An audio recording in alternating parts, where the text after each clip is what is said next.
The moment the machines went silent, I knew someone had just crossed a line you don't come back from. The hum was the first thing I noticed missing.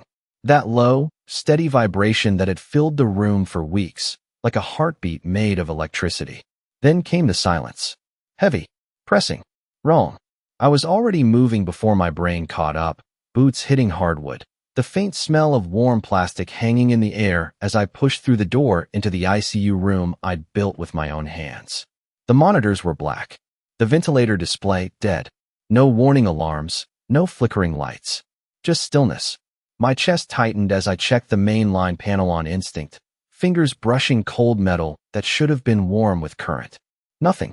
Completely cut. Not tripped. Not failed. Cut.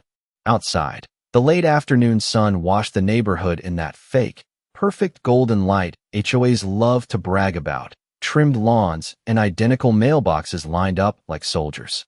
And right there at the edge of my driveway, parked like she owned the ground it sat on, was Margaret Harlow, clipboard in hand, sunglasses on, watching.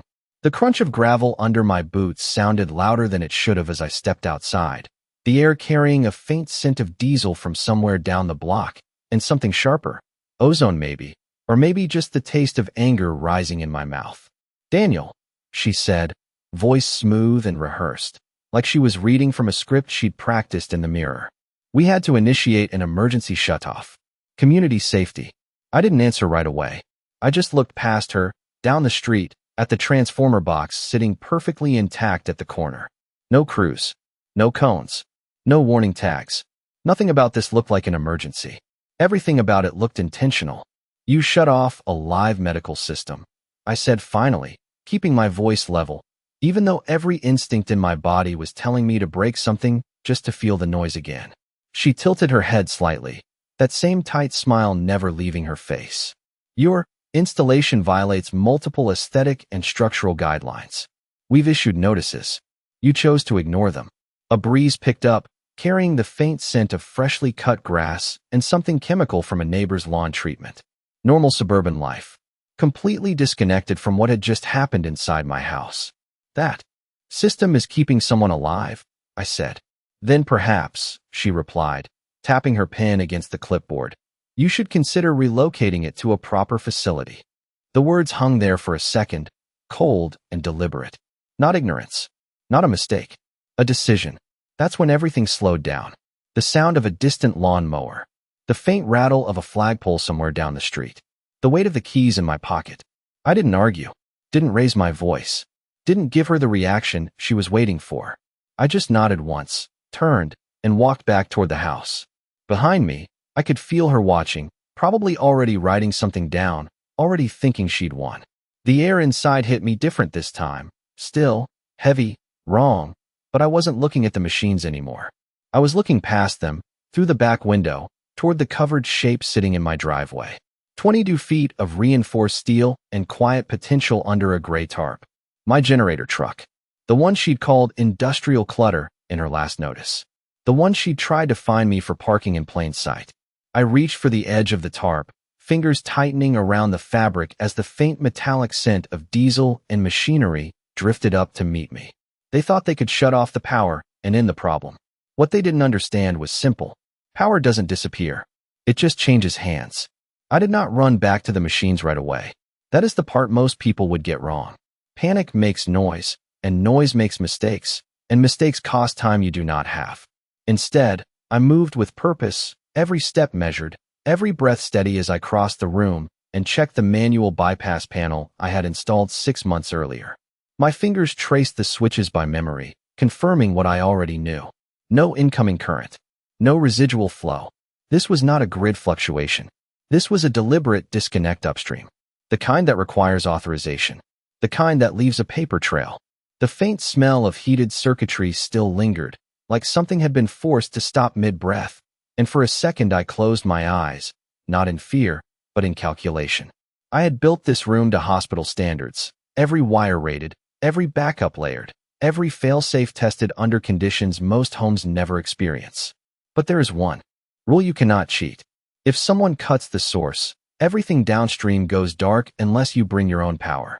My father lay still in the bed, the quiet around him unnatural, the kind of silence that feels heavier than sound. He had spent 30 years running into burning buildings, pulling strangers out of smoke and collapse, and now he depended on a system I had engineered down to the last bolt. I reached for the secondary battery unit, flipped the manual engage, and watched as a faint line of light flickered across one of the monitors before fading again. Not enough. It would buy minutes, not time. And minutes were not something I was willing to gamble on. Outside, I could still hear Margaret's heels shifting on the pavement, the soft scrape of movement that told me she had not left yet. Of course she had not. People like her never leave before they see the result of what they started. They wait. They observe. They measure control in silence. I stepped back out onto the driveway, the sunlight hitting harder now, reflecting off windshields and polished paint like the entire neighborhood had been staged for a brochure. Margaret lowered her sunglasses just enough to meet my eyes.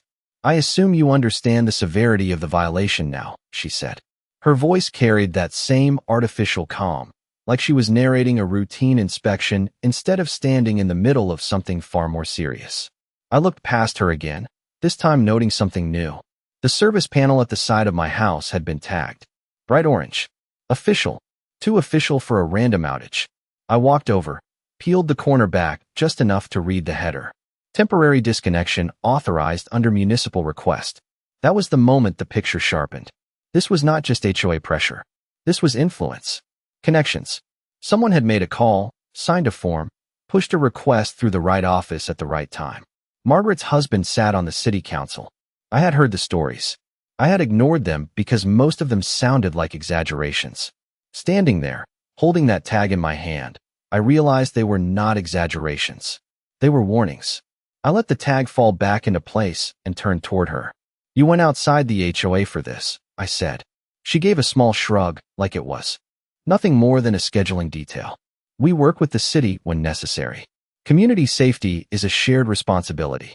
The words were polished, but the meaning underneath was raw. She believed she had the authority to decide what stayed powered and what did not. She believed the system would back her.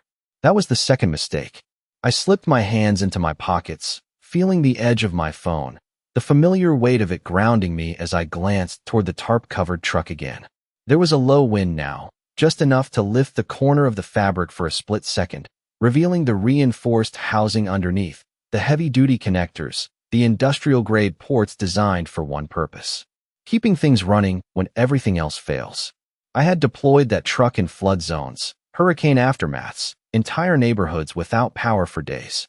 I had seen hospitals running off units like that, seen entire emergency blocks come back to life because someone knew where to connect and when to flip the switch.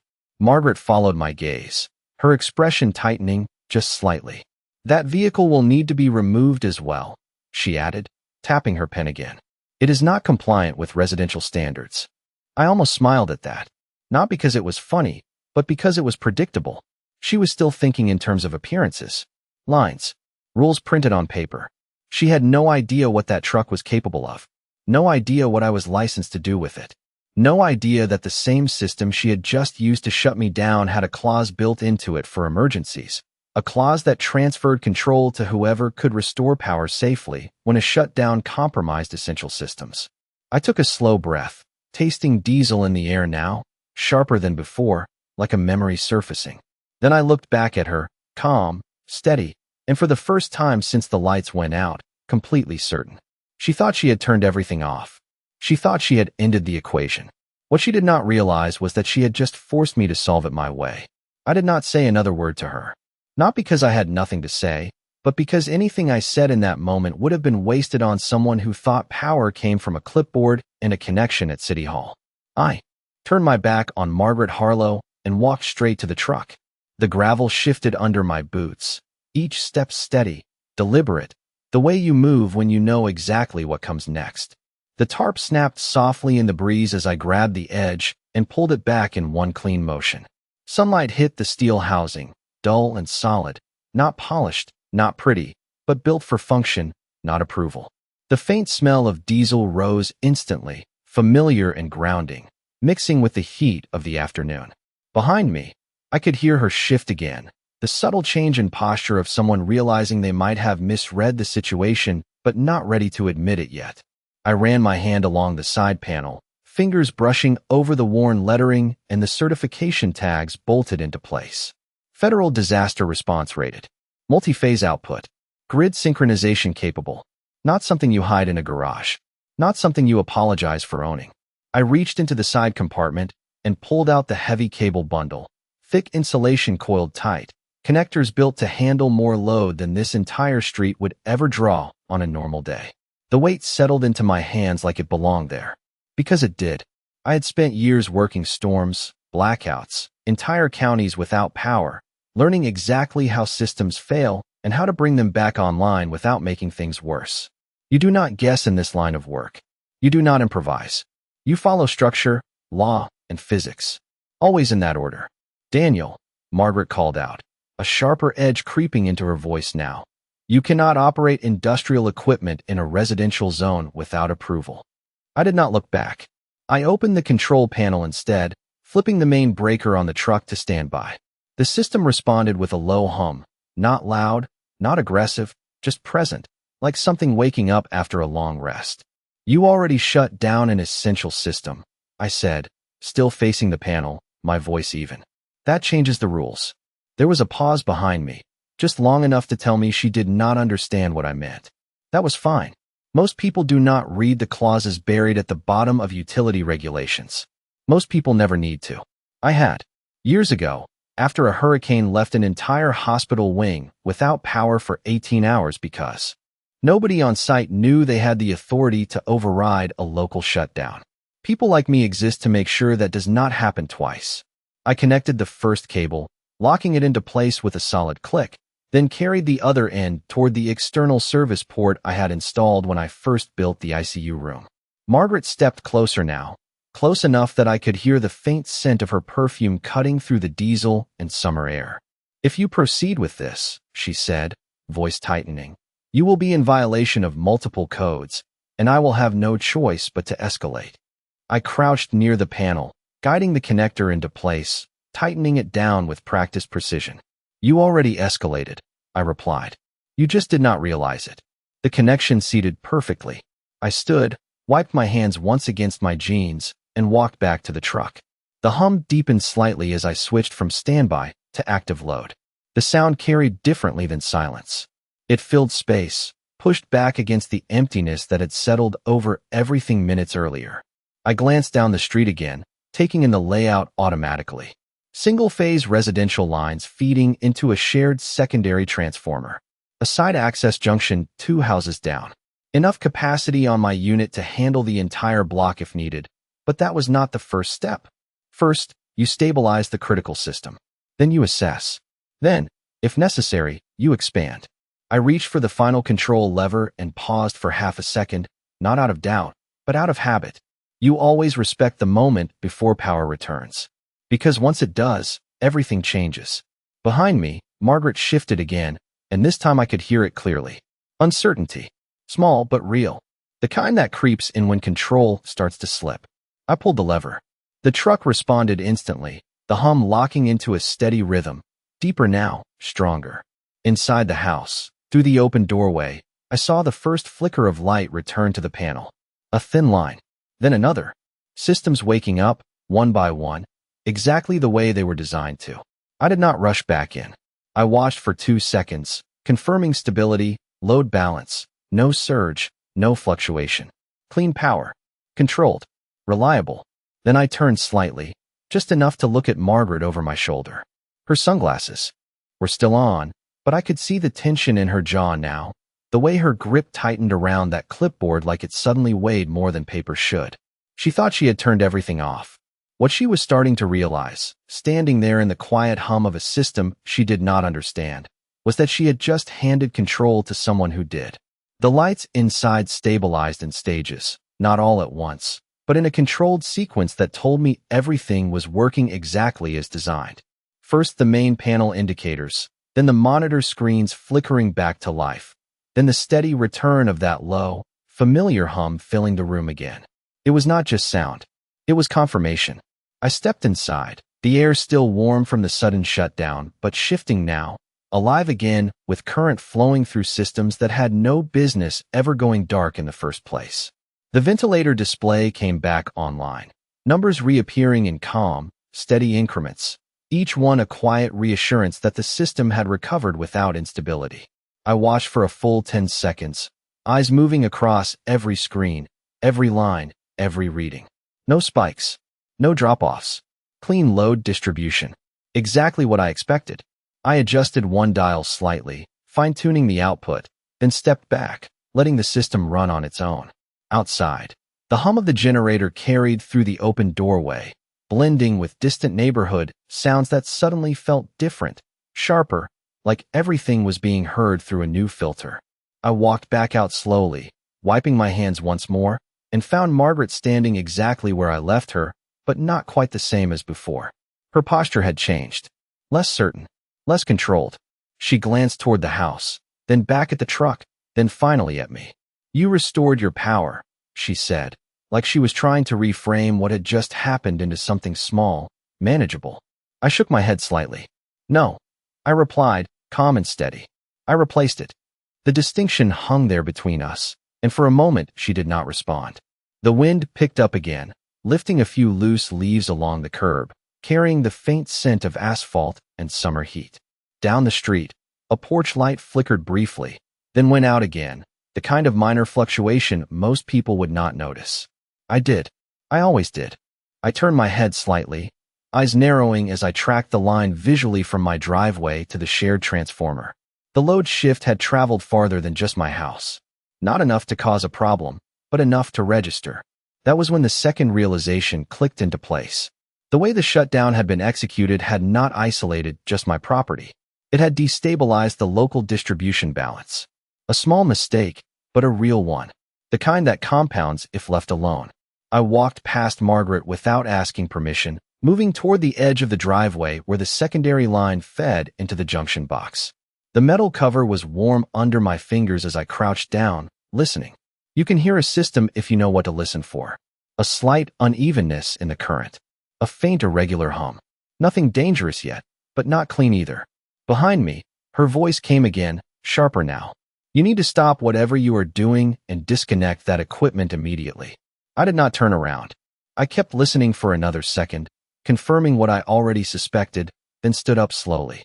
"You forced a partial grid imbalance when you authorized that disconnect," I said, brushing dust from my hands. "Right now, the load is not distributing evenly across the block." She let out a short, dismissive laugh, but it did not carry the same confidence as before. "That is not your concern," she said. "The city handles infrastructure." I finally turned to face her fully. "Not when the city creates the problem," I replied. There was a pause, longer this time, and I could see it in her face now. Not understanding. Not yet. But doubt. The kind that creeps in when something does not behave the way it was supposed to. I glanced down the street again. Another porch light flickered. Then a garage door motor tried to engage and stalled halfway before resetting. Small signs. Early signs. The system was compensating, but it would not hold indefinitely. I took a slow breath. The diesel sent stronger now as the generator maintained steady output behind me. "You wanted everything to look uniform," I said quietly. "Clean lines. No disruptions." I gestured lightly toward the street. "This is what disruption actually looks like." She followed my gaze this time, really looking, not just glancing. And I watched as the shift happened. Subtle, but undeniable.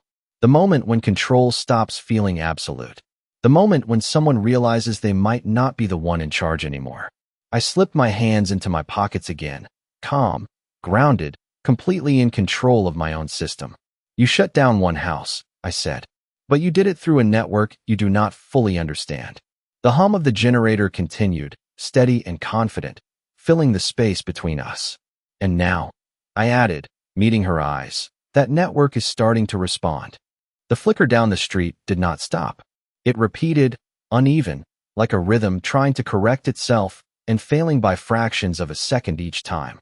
A porch light blinked twice, held steady for a moment, then dimmed just enough to notice if you knew what you were looking for. Most people would not. Most people would walk inside, adjust a switch, maybe blame the utility company and move on. But I stood there, listening, watching, mapping the flow in my head the same way I had done in blackout zones across 3 states. Systems speak if you understand their language. and this one was telling me it had been pushed out of balance. Margaret followed my gaze, her confidence thinning with every second that passed without a clean return to normal. "This is not related," she said, but her voice lacked the firmness it had earlier. It sounded like she was trying to convince herself as much as me. I did not argue. I simply stepped toward the truck again, the gravel shifting underfoot, and opened the secondary control panel. The screen inside displayed load percentages in clean digital lines, stable on my end, exactly where they should be. My system was not the problem. It was compensating. Quietly. Efficiently. I adjusted one setting, increasing output margin by a controlled amount, not enough to overload, just enough to give the surrounding line a little breathing room. The hum deepened slightly, a low, steady presence that carried down the street like a backbone forming under something unstable. "What are you doing now?" Margaret asked, stepping closer, her heels clicking faster against the pavement. "Stabilizing what you disrupted," I replied without looking at her. The words were simple, but they landed heavier than anything I had said so far. Because they were true, and truth has a way of cutting through noise. Down the block, a garage door that had been stuck halfway suddenly resumed its motion, closing with a smooth, complete cycle this time. A second porch light steadied, no longer flickering. Small corrections. Early recovery. I watched it happen, not with satisfaction, but with confirmation. The system was responding to the additional support. It always does, if you feed it correctly. Margaret turned slightly, noticing it now for the first time not as coincidence, but as pattern. "That is not your responsibility," she said again. But this time there was hesitation threaded through the words. I closed the panel gently, the latch clicking into place with a finality that echoed louder than it should have. Then I faced her fully. "It became my responsibility the moment you interfered with a critical system," I said. "That is how infrastructure works. You do not get to pick which parts matter after the fact." The air felt different now. Not tense in the way arguments feel, but charged, like something had shifted underneath everything and was still settling into place. A car drove slowly past at the end of the street, the driver glancing toward my driveway, toward the truck, toward the subtle changes they could not quite explain. People notice patterns even when they do not understand them. Margaret tightened her grip on the clipboard, her knuckles paling slightly against the smooth surface. "You are overstepping," she said. "This will be reported." I nodded once, calm, steady. "It already will be," I replied. Anytime a municipal disconnect impacts a dependent medical system, it triggers review. Automatically. That part was not a threat. It was procedure. The kind written into policy by people who learn the hard way what happens when systems are handled without understanding consequences. The wind shifted again, carrying a stronger wave of diesel and warm metal, blending with the faint scent of cut grass and suburban routine. Two worlds overlapping. One controlled by appearances, the other by function. I glanced down the street one more time. The flicker was gone now. Lights held steady. Systems responding as they should. Not perfect yet, but stabilizing. Enough to prevent escalation. Enough to keep everything from tipping further. I slipped my hands into my pockets, feeling the quiet weight of stillness returning, not the empty kind from before, but the kind that follows correction. Margaret looked from the street back to me, something unreadable, passing through her expression for just a moment. Not fear. Not yet. But realization. The first edge of it.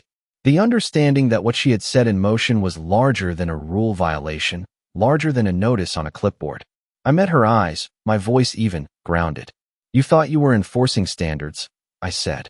"But you touched a system that does not care about standards. It only responds to what works." The generator hummed behind me, steady and unwavering, filling the silence with something real, something measurable. And for the first time since she arrived, Margaret Harlow did not have an immediate response. The street settled into a fragile kind of normal, the kind that looks stable from a distance, but still carries tension underneath if you know where to look. The hum from my generator stayed constant, steady as a metronome, anchoring everything around it.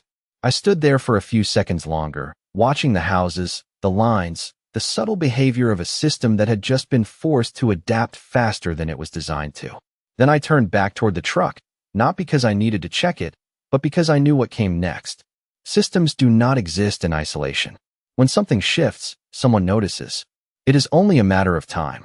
Margaret was still there, but quieter now, Her clipboard lowered slightly, her posture no longer commanding the space the way it had when she first arrived. She opened her mouth like she was about to say something, then stopped, her eyes drifting down the street again as if she was trying to make sense of what she was seeing. "This will be reviewed," she said finally, but even that sounded different now, less like a threat and more like a statement she hoped would regain ground she had already lost. I did not respond. I was listening, not to her, to the distance, because I knew the sound before it even fully formed. A low engine, heavier than a passenger car, approaching with purpose.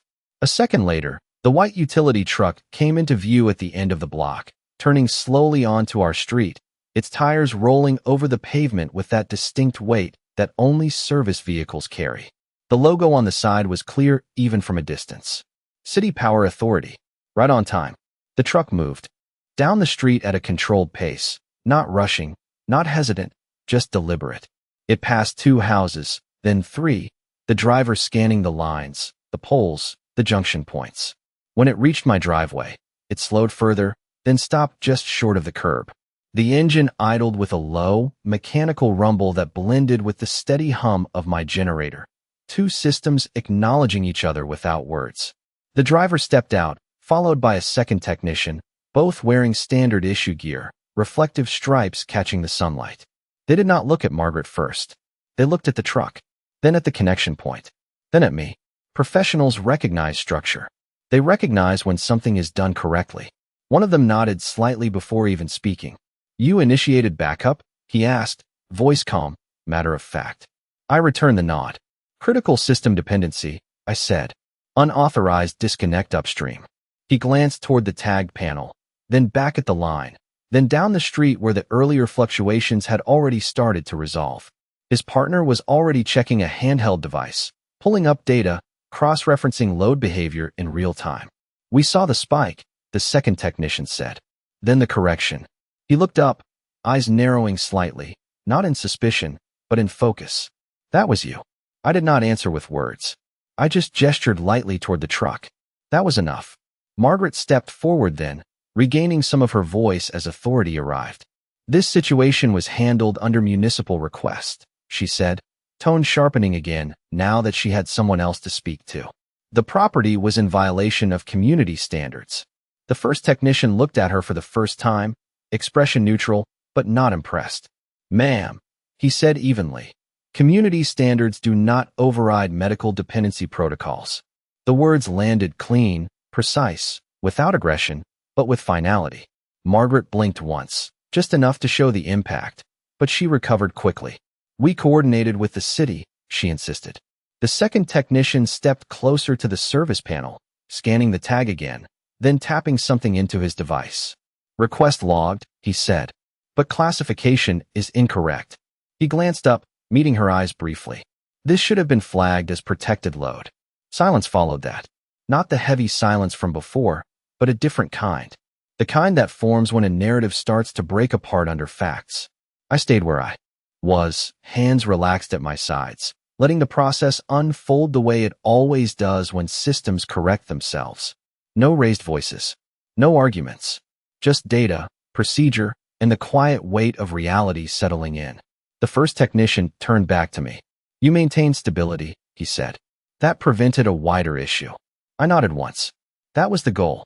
He looked down the street again, then back at the truck, then at the connection point one more time, confirming everything. "We are going to reclassify the line and restore primary feed," he said. "But until then, keep your system active." "Already planned," I replied. Margaret stood there between us, no longer the center of the situation, no longer the one directing anything. Just present, watching, processing. The clipboard in her hand had not moved, but it no longer meant anything in this moment.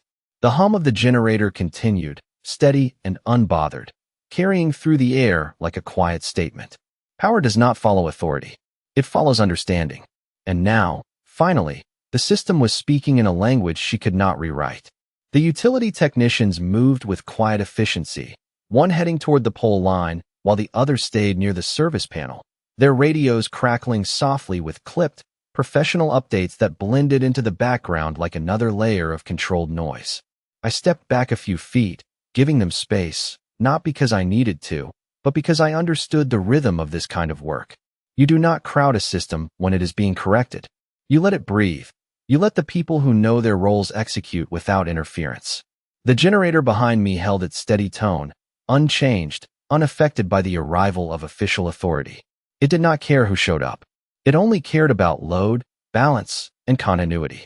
Margaret remained near the edge of the driveway, but she had shifted again, this time subtly retreating half a step as the technicians began referencing data she did not have access to. Her clipboard was still in her hand, but she was no longer writing. There was nothing left for her to document that would change what was already happening. The first technician signaled up toward the pole, and a moment later there was a faint metallic click followed by a low adjustment hum as they began reconfiguring the line. Not a full restoration yet, just a correction to stabilize distribution before bringing the primary feedback online. I watched the sequence unfold, recognizing each step before it happened. This was the difference between control and understanding. Control tries to force outcomes. Understanding works with the system until it aligns. A light across the street brightened slightly, then held steady, no flicker this time. A second house followed, then a third. The correction was spreading cleanly now, no resistance, no instability. The technician at the panel glanced back at me briefly, giving a small nod that said everything was tracking exactly as expected. I returned the nod, nothing more. Words were unnecessary in moments like this. Margaret cleared her throat, the sound sharper than it needed to be, like she was trying to pull attention back to herself. I will be filing a formal report, she said, her voice tighter now, less controlled. This kind of unauthorized equipment usage cannot be allowed to set precedent.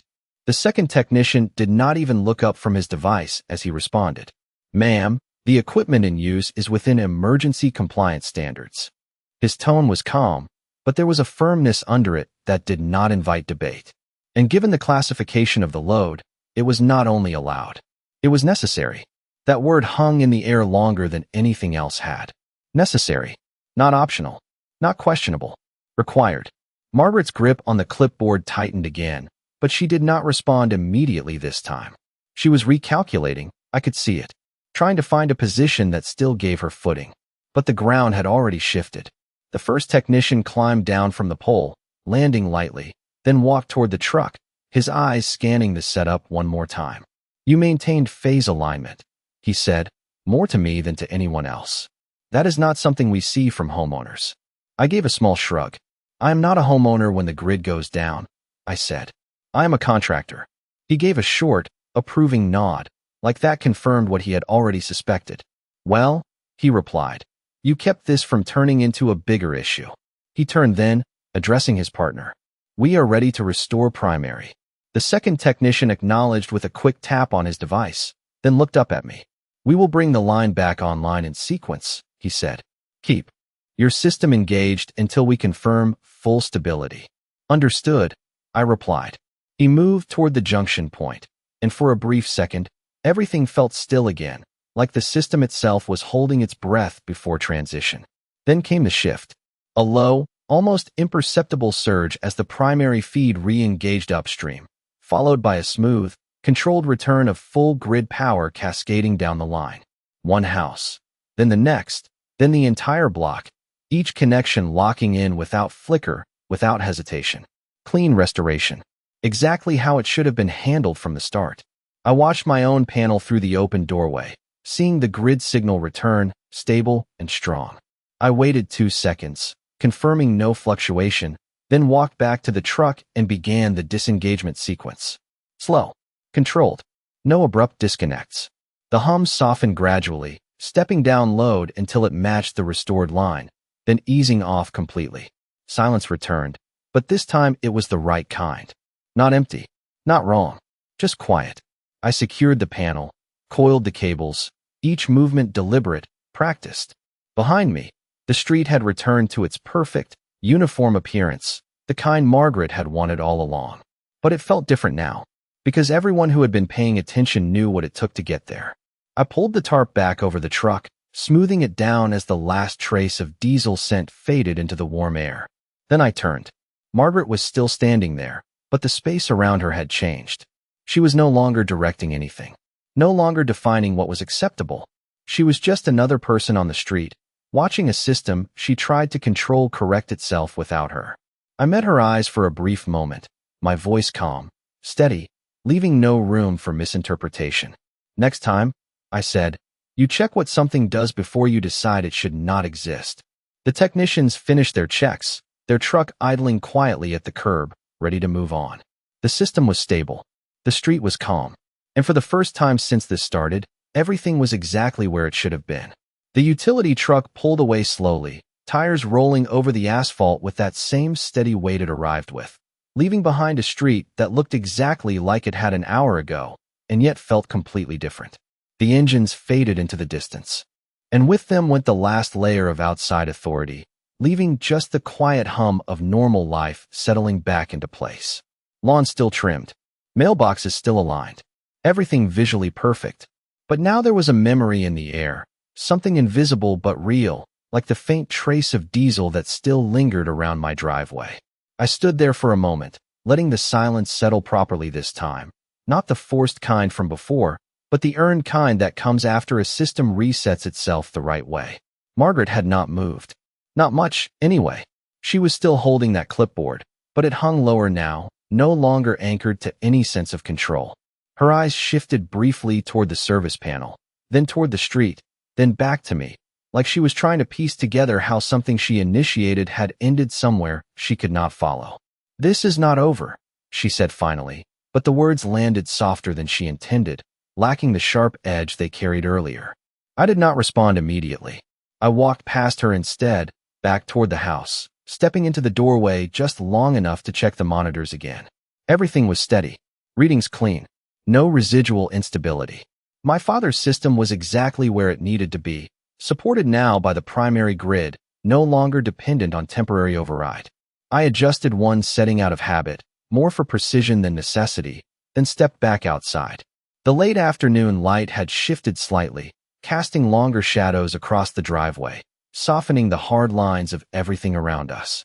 Margaret was still there, but now she looked less like someone enforcing rules and more like someone standing in the aftermath of a decision she had not fully understood.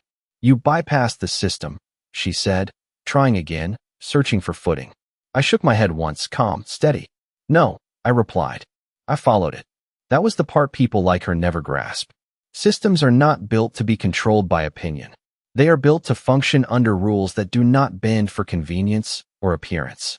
You can push them, redirect them, even misuse them for a moment, but eventually they correct. Always. She opened her mouth like she wanted to argue that point, but nothing came out this time. Because there was nothing left to argue against. The evidence had already played out in real time.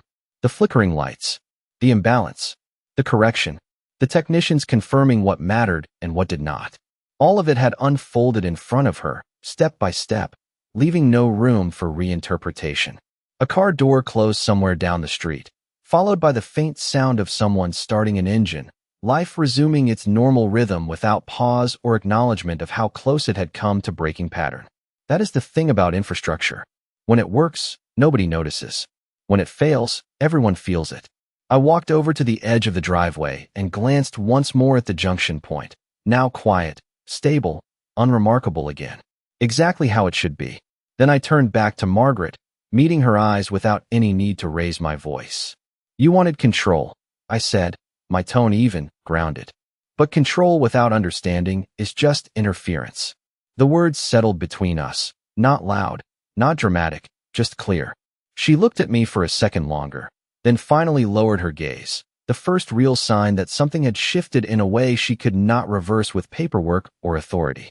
The clipboard dropped slightly against her side, no longer a shield, no longer a tool that mattered in this moment. I stepped back, giving her space not out of courtesy, but because there was nothing left for me to do here. The system was stable. The problem was resolved. And the lesson had already been delivered in the only way that ever works. Through consequence. The wind moved lightly across the street again, carrying away the last trace of diesel, leaving behind only the quiet, steady normal she had tried so hard to protect, now restored by something she had tried to remove. I turned toward the house, pausing just once at the doorway, and without looking back, I said, "Next time you see something that does not fit your standards, You might want to ask why it exists before you try to shut it down. Then I stepped inside, leaving her standing there in a neighborhood that looked exactly the same as before, but would never feel the same again. The house was quiet again, but not the kind of quiet that makes you uneasy. This one felt earned. The monitors held steady, soft light reflecting off the walls in a rhythm that had returned to normal, predictable, reliable. I stood there for a moment longer than necessary, watching the numbers, listening to the subtle hum that most people would never notice, but to me sounded like confirmation that everything was exactly where it needed to be. My father's breathing remained consistent, supported by a system that was never meant to fail and now had proven it would not. I adjusted the blanket slightly, a small, automatic motion, then stepped back and let the room breathe on its own. Outside, the neighborhood had already moved on. That is how it always works. A disruption happens, it gets resolved, and within minutes people return to routines like nothing ever shifted. Lawnmowers restarted. Garage doors opened and closed without hesitation. Somewhere down the street, someone laughed, the sound carrying faintly through the late afternoon air. On the surface, everything was normal again. But I knew better, because I had seen what sat underneath that normal. I stepped back out onto the driveway, the sunlight softer now, stretching long shadows across the pavement. The tarp over the truck moved slightly in the breeze, settling into place like it had never been disturbed. Margaret was gone. No clipboard. No heels clicking against concrete. No presence trying to impose order where it did not belong. Just an empty space where she had stood, and a street that no longer responded to her the way it had before. That was the part most people miss about moments like this. Nothing looks different afterward. No visible mark. No sign that anything changed. But the system remembers. The people who saw it remember. And most importantly, the one who caused it remembers. I walked toward the edge of the driveway one last time, glancing down the line, confirming what I already knew. Clean flow. Balanced load. No residual instability. The kind of quiet performance that keeps everything running without anyone needing to think about it. That is what real infrastructure does. It works without asking for attention. It does not care about appearances. It does not adjust for preference. It responds to what is required and nothing else. I slipped my hands into my pockets, feeling the familiar weight of stillness settling in around me. Not empty, not forced, just present. For a moment, I thought back to the way Margaret had stood there earlier, so certain that she could define what belonged and what did not based on how it looked, based on how it fit into a set of rules that had nothing to do with function. And how quickly that certainty had faded the moment reality pushed back. Not with anger, not with force, just with consequence. That is the difference most people never understand. You do not need to fight systems to prove a point. You let them respond. You let them show, in their own language, what actually matters. A car drove past slowly, the driver giving a small glance toward my driveway, before continuing on, probably already forgetting the moment by the time they reached the corner. That is fine. Not every lesson is meant for everyone. Some are meant for the person who needed it most. I took a slow breath, the air now clean, no trace of diesel left, no lingering heat from disruption. Just the normal rhythm of a neighborhood that had been tested and corrected in a way it would never fully acknowledge. Then I turned back toward the house, pausing just once at the doorway, listening to the steady hum inside, the quiet proof that everything was still working exactly as it should. And before stepping in, I said it out loud, not for anyone else, not for an audience, just for the truth of it. Power does not belong to the loudest voice. It belongs to the one who understands it. Then I stepped inside, closed the door behind me, and let the system run the way it was always meant to.